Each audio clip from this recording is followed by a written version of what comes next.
Hi,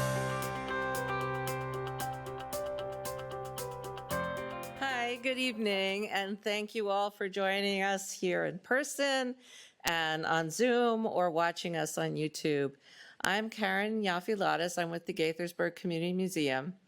This is a program through our Gaithersburg History Project. It's an effort that the city is making to better document the many cultural communities that make up Gaithersburg as one of the most cultural city of its diverse city of its size in the country. So it's important to us to have a more complete history of Gaithersburg beyond the histories that have been written in the past.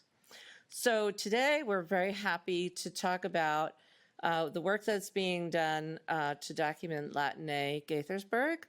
Our speaker today is Dr. Maria Sprehn Malagon. She's a professor at Montgomery College in anthropology and has written a book on Hispanics in the Washington metro area. Dr. Sprehn Malagon has been our lead researcher on Latino Gaithersburg, and she will be talking about the work that's been done and will continue to be done in this way. So thank you again for joining us. For those who are on Zoom, if you have any questions, please put them in the Q&A. Thank you.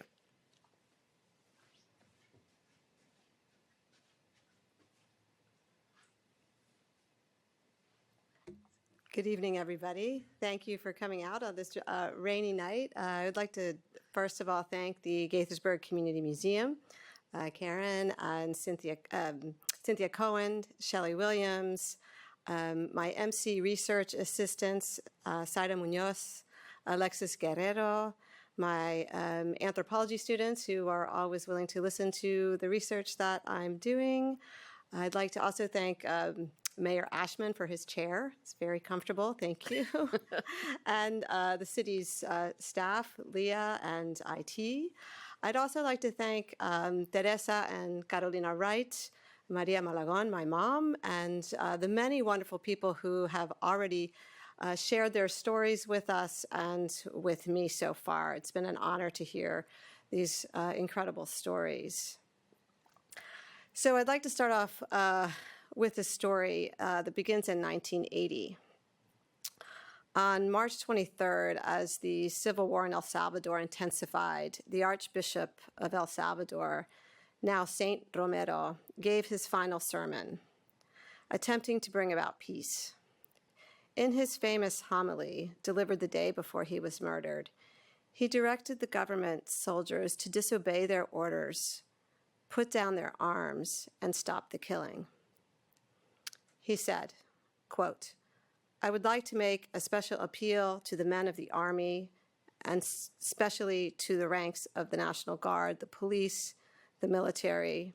Brothers, you come from our people. You are killing our own. We want the government to face the fact that reforms are valueless if they are to be carried out at the cost of so much blood. In the name of God, in the name of these suffering people whose cries rise to heaven more loudly each day, I implore you, I beg you, in the name of God, stop the repression." In his appeal to El Salvador's people, Romero decries the suffering, and I will quote again. "Each week I go about the country listening to the cries of the people, their pain from so much crime, and the ignominy of so much violence. Each week, I ask the Lord to give me the right words to console, to denounce, to call for repentance, even though I may be a voice crying in the desert." End quote. And as a response to the government's denial of the violence or any wrongdoing, Romero cites the names of people recently killed and the locations of the murders. He says, quote, "Last Sunday, the following were assassinated in Arcatao by 4 members of Orden." Orden is the Democratic Nationalist Organization, a paramilitary group. And he lists some names, including Marcelino Serrano, Vicente Ayala, 24 years old, and his son, Freddy. end quote. Marcelino Serrano was a farmer and a Catholic deacon. And at the time of the murders, he was with his brother and 7-year-old nephew, Freddie, when the paramilitary group murdered them in Chalatenango. And during this time period, we can see in the Washington Post numerous articles talking about how brutal this civil war was. Marcelino's daughter was 12 at the time, and she discovered her father's murdered body and those of her uncle and cousin. For 8 more years, she endured a country racked by the atrocities of civil war and finally found refuge in the U.S. By 1999, she had settled in Gaithersburg, where she found a welcoming city and a loving community. She has built a happy life here. I interviewed Marcelino Serrano's daughter recently, and she remarked that she felt drawn to Gaithersburg because it reminded her of the countryside of Chalatenango, where she grew up as a child before the war. Now, I begin with this story because it's a story that many families can relate to here in Gaithersburg. It represents the lived experiences of many people who had to flee Latin America and start new lives. And although it looms large in the history of Latino Gaithersburg, violence is only one reason people left their homes and began new lives here. Career opportunities, the pursuit of higher education, family reunification, and my favorite reason of all contribute to the Latino story in Gaithersburg, one of the most diverse in our nation. So let's take a look at the numbers through the past several decades. In 1990, the Hispanic population was just above 9%. And then by 2000, almost 20%. In 2010, 24%. And most recently in 2020, almost 30% at 28.5%. And that is a much higher percentage than it is in the rest of the nation. The largest percentage of people in the Hispanic community are connected to El Salvador. Keep in mind, though, that Latino community is really diverse in its connections to Latin America and to Spain. And it's diverse socioeconomically, ethnically, and racially as well. So it's a really diverse community. The history of Latino Gaithersburg is also connected to Washington, D.C., so I thought I would just show some of the trends over time for immigration. In the 1800s, we have delegations coming from Latin America. As these countries became independent, they sent ambassadors here, and so you can see that in the 1800s, you start to see many of the embassies being founded in Washington, D.C. Then in the 1930s and 40s, we have people coming from Puerto Rico, and we have Mexican Americans coming from other parts of the U.S. In the 50s and 60s, Cubans and Dominicans. In the 1960s and 70s, folks coming from South America. In the 1980s through the 2000s, really the migrations are coming from Central America. And today, we have people coming from Venezuela, Dominican Republic, and Honduras. And again, the largest country represented in the community is from El Salvador, which in D.C. is about 31%.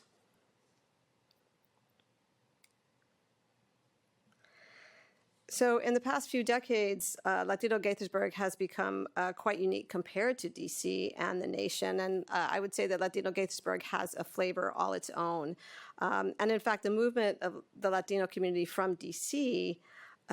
Starts to change, and people start coming directly from Latin America to Gaithersburg. And the movement into Gaithersburg actually served to revitalize Gaithersburg. Gaithersburg city center was getting a little run down in the 1990s, and then it started to become revitalized in the 2000s. So I'll talk a little bit about that and some of the businesses that start to open up in the 2000s. The Latino community starts more or less in the 1970s. This is the foundation for the community. And By the 2000s, as I mentioned before, the Latino community is also includes people who would just come straight from Latin America to Gaithersburg, and they bypass DC. So before continuing with a more chronological history, I want to acknowledge that Gaithersburg is a place where many groups of people have created a sense of belonging over time. We can see here that before, at the very beginning, we had here Native American land, and the Piscataway were here in a place where which refers to a place where the waters blend. In 1965, it was an agricultural settlement called Logtown, excuse me. And then in 1878, Gaithersburg is incorporated. And then by 2024, it becomes the most diverse city in the nation. So I would say, in general, humans don't like to be from nowhere, and our sense of belonging in a place is tied to its history. We are all from somewhere, and we live our lives. And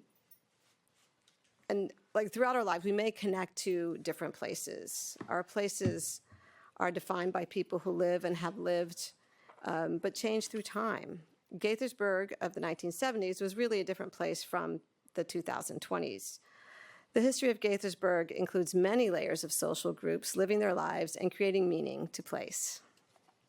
So history is power, and when history includes more voices, it's more powerful. We've only just started this research specific to Gaithersburg and have a long way to go, but we can already see that Gaithersburg is a unique place, a historical palimpsest, where people have defined and redefined it as a cultural place. So let's touch on some of the names that people use: Hispanic, Latino, Latinx, Latine. These gender-neutral terms, including Latinx, are more recent.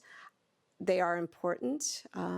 They are mainly used by news and entertainment outlets, corporations, local governments, colleges, and universities. And in a recent study by Pew Research, it was found that only about 3% of adult Latino population, of the Latino population uses Latinx or Latine to describe themselves. I would just keep in mind that there will be new names that people begin to use, and if you want to know what to use, just ask. It's always a good conversation to have.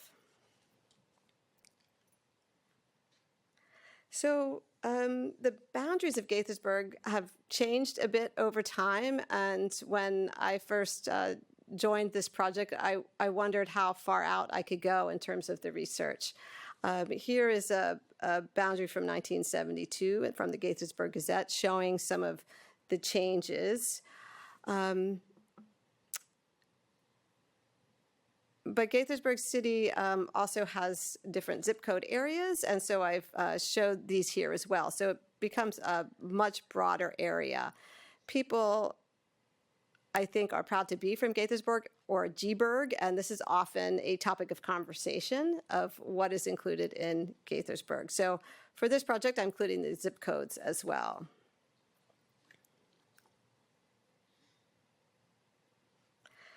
So who am I to be doing this project? Well, I have to say that most of my childhood was spent in Gaithersburg.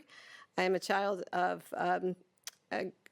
a refugee from the Spanish Civil War who grew up mostly in a Catalan, Spanish, and Mexican home. And here I am in a kind of early Hispanic Heritage Day celebration at Watkins Mill Elementary School in 1972. And I was demonstrating Latino dancing. So I will then, I'll move on to a more chronological view of Latino Gaithersburg, beginning in the 1970s. So the Latino community here starts more or less in the 1970s when a small group of families in Montgomery Village begin to build a community with a sense of belonging. And a sense of belonging is an identification with a place through a feeling of fitting in, which can be conscious or just through everyday behaviors. In the early 1970s, the Hispanic population here was mostly educated, middle class. Many were international professionals, and many worked in DC. Many of you might know the Wright family. Teresa Wright was originally from Mexico. She's been referred to as the mayor of Gaithersburg, the abuelita of Montgomery County, so she figures very prominently in this history. She moved with her family to Montgomery Village in 1971, and here two of her daughters, Betsy and Carolina, are in their dresses, one from Spain and the other one from Mexico. And you can see the contrast with the American suburban background. I think these pictures are great. Anyway, the Wright family was one of 5 families in Montgomery Village who spoke Spanish, and all 5 families were from different countries. And so the beginnings are relatively recent, but the Latino community has continued to be quite diverse. So this is the love story. Teresa Wright is a teacher, an advocate for immigrants, and a champion for children. She grew up with a family that valued and prioritized education, and so it was natural for her to earn an undergraduate and master's degree in education. And her ambition was to teach rural and underserved children in Mexico.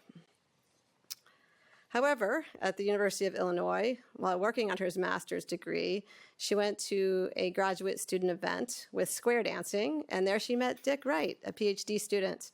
They fell in love, were married in the cathedral in Guadalajara, which you can see here on the left, and then returned permanently to the U.S., settling in Gaithersburg.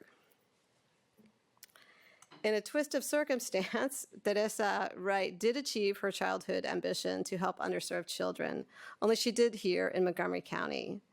Beginning in the early 1980s, a significant number of migrants from Mexico and Central America came, fleeing violence and poverty and hopeless futures. For over 5 decades, she has impacted countless students and families, receiving many accolades for her efforts, including an honorary degree from Montgomery College, and that was in 2008. St. Martin's, which you can see here, becomes an important place for fellowship among Hispanics arriving in the 1970s. And then by 1980, there were 25 parishioners from different Hispanic countries who attended St. Martin's.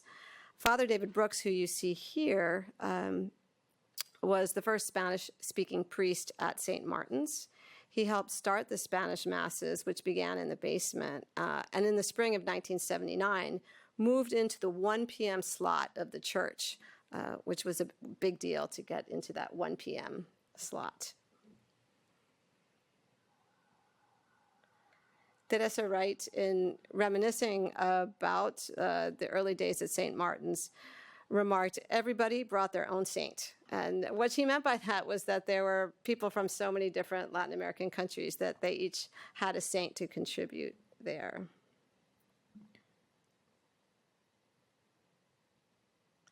In the 1980s, we start to see cultural changes, including soccer and piñatas. These are images from the Gaithersburg High School yearbooks. While before the 1980s, the sports were really football, baseball, and wrestling. And these were mostly Anglo and English-speaking residents here. But as Latin American migration to the U.S. increases, soccer grows in popularity, and we start to see soccer in schools and places where people can watch soccer.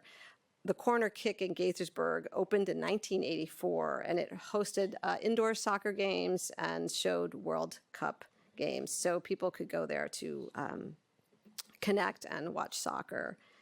By 1982, Gaithersburg High School has a girls and boys soccer team, and the Spanish classes are celebrating with piñatas. By the 1990s, soccer becomes even more popular, and you can see articles in the paper about coaches, and soccer fever really is something that we're seeing in Gaithersburg as well.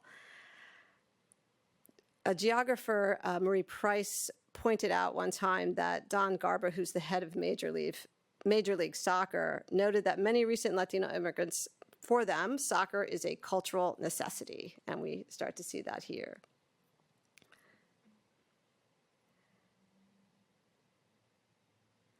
By 1989, the demographic shift does result in some tensions in what was almost a completely white and farming town. One of the events was when white teens were harassing Hispanic community members, and this Washington Post article covers the incident. At the time, Gaithersburg was only 4% Hispanic. In this case, the victims were mostly restaurant and hotel workers who spoke little English.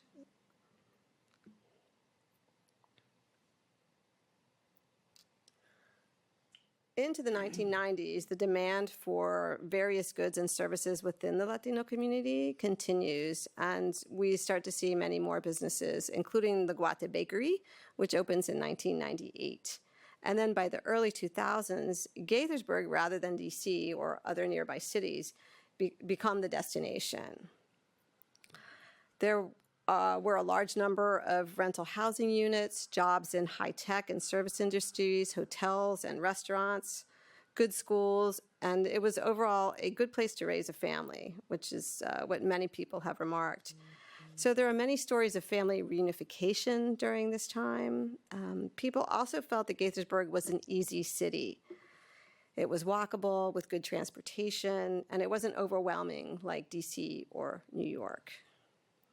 So by the early 2000s, Latino businesses really take off, and one of them is the Center Market Morazan, which replaces the general store in Gaithersburg.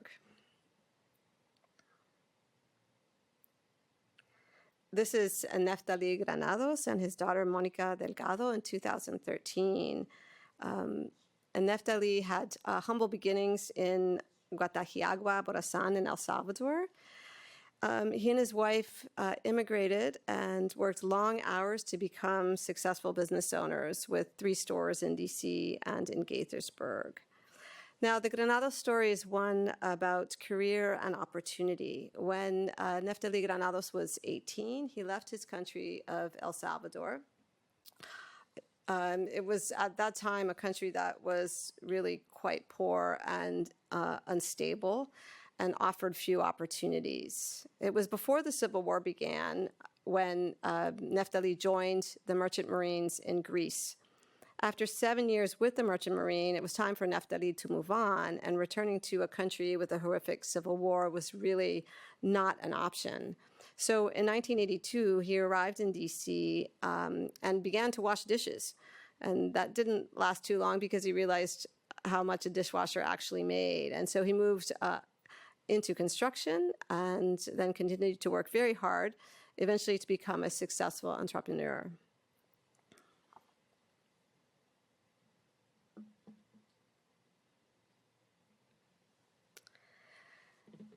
Throughout these decades, the Latino community has been very good at supporting itself, but also contributing beyond the community. And the nonprofit Identity is a really good example of this. Identity was founded in Washington, D.C. to meet the health needs of the local community. In 2001, however, they started to see a lot of people coming from Gaithersburg. So they were taking public transportation down to D.C. to get help to get services. And so Identity realized that the organization would be serving many more people if they moved to Gaithersburg. The director, Diego Uriburu, had never even heard of Gaithersburg. He had come to the U.S. in 1995 for graduate school. And although he was from a wealthy family in Argentina, he faced many challenges, including with his health and struggles within his family. And so he came to DC eventually and co-founded Identity to serve the community in Gaithersburg.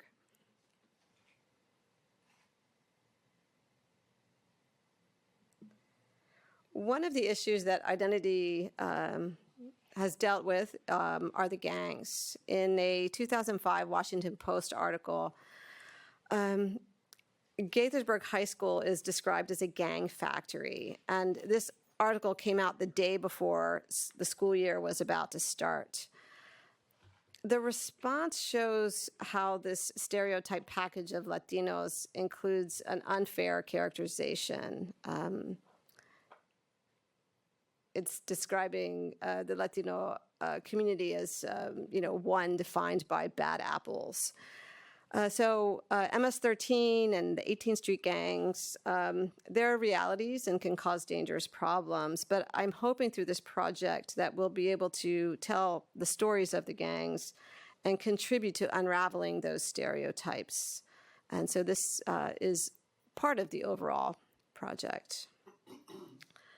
Today, a major reason people are fleeing Central America, especially El Salvador, Honduras, and Guatemala, is that really real fear and threat of gang violence. Something to keep in mind, however, is that the roots of Central America's gang problem is pretty far away. It begins in Los Angeles, actually, where both MS-13 and 18th Street began. In the 1990s, gangs were formed by young and alienated immigrants who struggled to adapt to the hostile neighborhoods in Los Angeles. And during this time, the LA Police Department worked with immigration authorities to deport undocumented gang members, and they eventually deported thousands to Central America.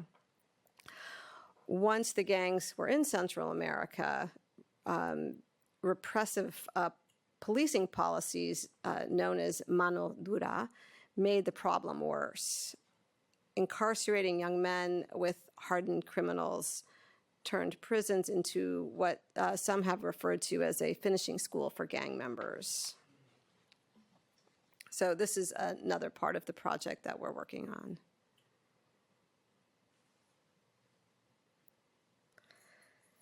So there's no real specific barrio or neighborhood that is Latino. Latino Gaithersburg is relatively dispersed. Often Latino Gaithersburg is a temporary place, one where people gather to share culture and to celebrate similarities. The Salvadoreñísimo Festival is held on the Gaithersburg Fairgrounds, and Salvadoran American Freddie Diaz, also the founder and president of Telecel Marketing Solutions, started the festival about 20 years ago, and he immigrated to the U.S. In 1990. Latino Gaithersburg sometimes is mobile. Food trucks originally started by selling food at construction sites where a lot of Latino men were working. Today, these food trucks are popular with everybody. So we can think of food trucks as kind of a mobile Latinidad.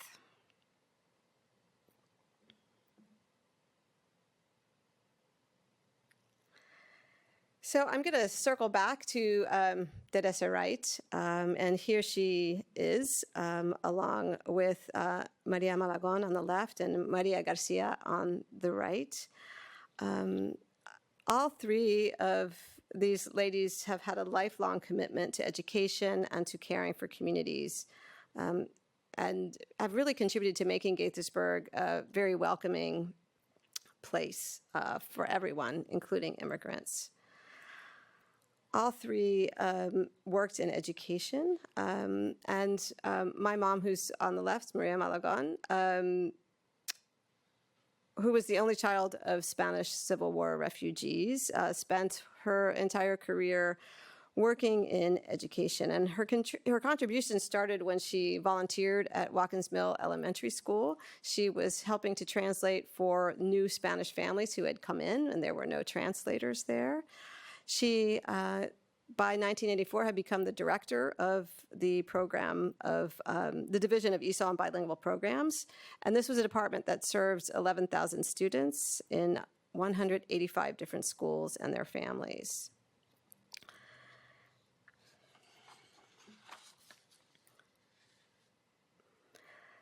Maria Garcia, originally from Puerto Rico, is on my list of oral histories. So she's still on my to-do list. She recently retired as a counselor from Gaithersburg High School. She however, continues to partner on projects with her comadre, or her very dear and honored friend, Teresa.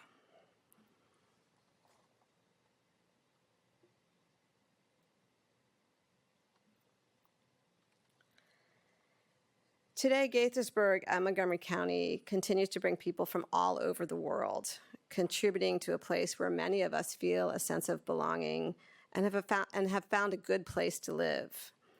On Sundays, St. Martin's now has 4 masses in Spanish, one more than in English, and a mass in French. The mass in French is at the 8 a.m. Sunday slot.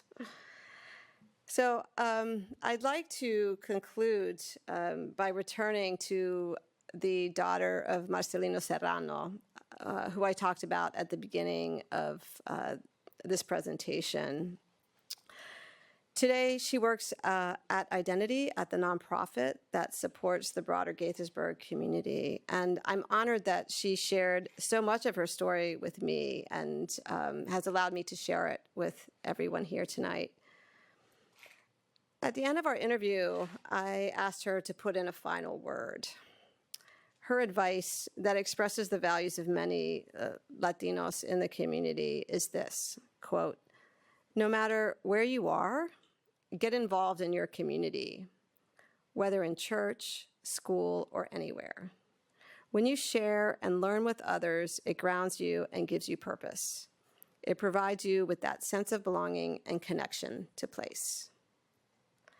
So the work on this project will be continuing, and we are looking for more people to share their stories and add their voices to history. So we're looking forward to some more oral histories. So hopefully we'll have more people contact us. So I think we can answer some questions now, but thank you everyone for coming.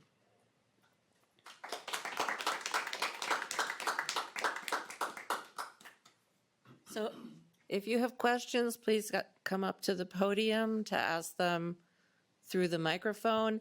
If you are on Zoom, please type them into the Q&A and we will share that. So, anyone has any? Yes.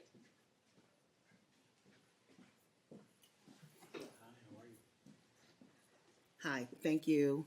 And although I didn't catch all of the presentation, it was a good one. Thank you. So my thought and perhaps question is, I am a longtime resident of Gaithersburg. I transplanted here from Baltimore. The one thing that caught my attention was the work that you're trying to do to eliminate the gang violence and to, you know, kind of put that to rest. Can you just talk a little bit more of what you're doing within the communities for this? Because it is a growing concern. And being from Baltimore, I understand all too well the ravages of that, you know, of that kind of thing there.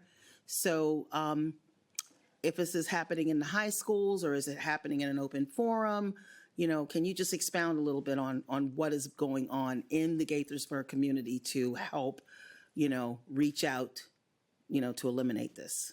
Absolutely, and I can completely understand your concern about that.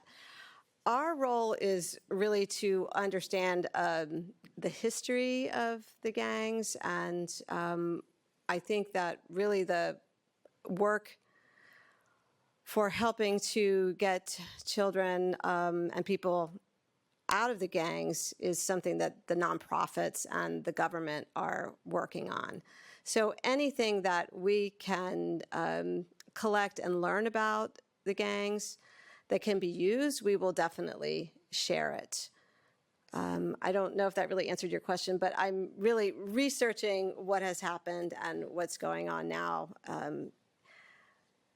with the point of offering that if it can help with the city government or with any of the nonprofits. Thank you. Yeah, it's a good question. Online, somebody asked if you could repeat the name of the founder of Festival Salvadoranissimo. Okay, very good. I hope I said that right. Yeah, so let me just make sure. It's Freddie Diaz. Okay. Yeah, so he's the founder and president of Telecell Marketing Solutions. Yeah, and he came here to the U.S. in 1990.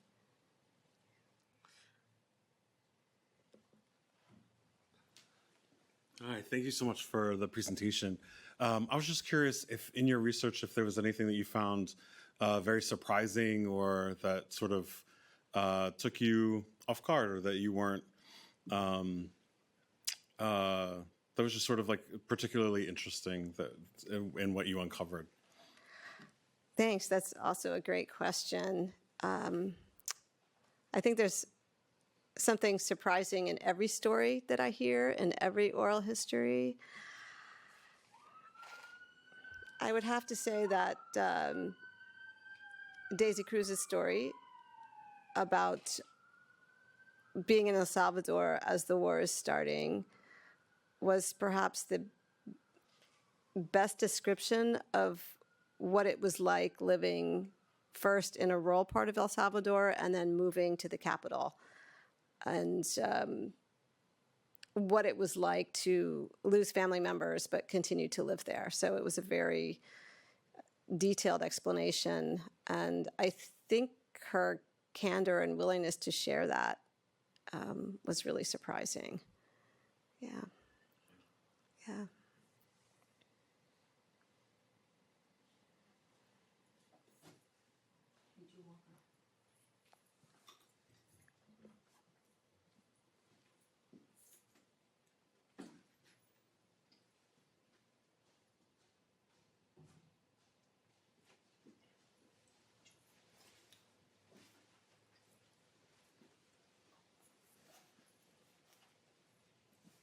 Good afternoon, everybody.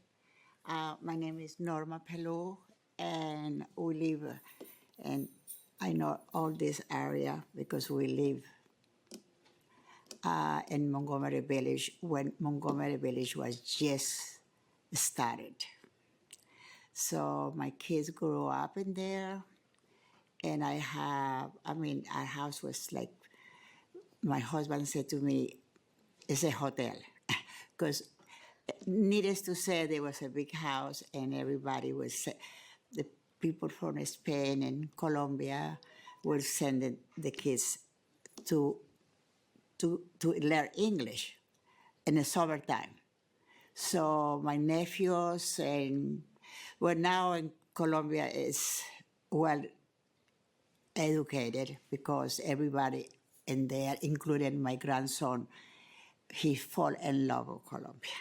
So I have all this area I know for many years, and I have very wonderful memories. That's all I have to say. Thank you. Well, thank you very much. Perhaps you would like to contribute your story as well, and I can get your information. That would be wonderful. And I just love your shirt, too. Yeah. Hello, thank you so much for your presentation. I have a kind of a two-person one. I have one from our friend Em over there, so I'm going to read hers first. They said, I noticed you talked briefly on volunteer work and nonprofits. In your research, were there any nonprofits that stood out to you or you recommend we look into further as community members? Oh, wow. What an excellent question. Thank you. And I have to say that that these are my students from an anthropology course that I'm teaching who came out this evening. So thank you for coming. The story that I've been focusing on is the story of the nonprofit Identity. And I can look to see what the volunteer opportunities are with Identity. They're an excellent organization, and they're based here in Gaithersburg. But there also are many other places. So I will get a list together. I'm not going to rattle them off all right here, but that's something we can definitely connect on. Absolutely. Yeah. And then for me, as I was looking at your presentation, I went to Watkins Mill High School, actually, and I graduated 2018, excuse me. And I noticed Teresa. So that was really cool to kind of see that connection from your presentation, and then my personal experience going to high school and kind of seeing her in the community, working with the Latino youth. Thought that was really inspiring. So thank you. Oh, thank you. Yeah, she is such an inspiration and so important in so many ways. Yeah, thank you.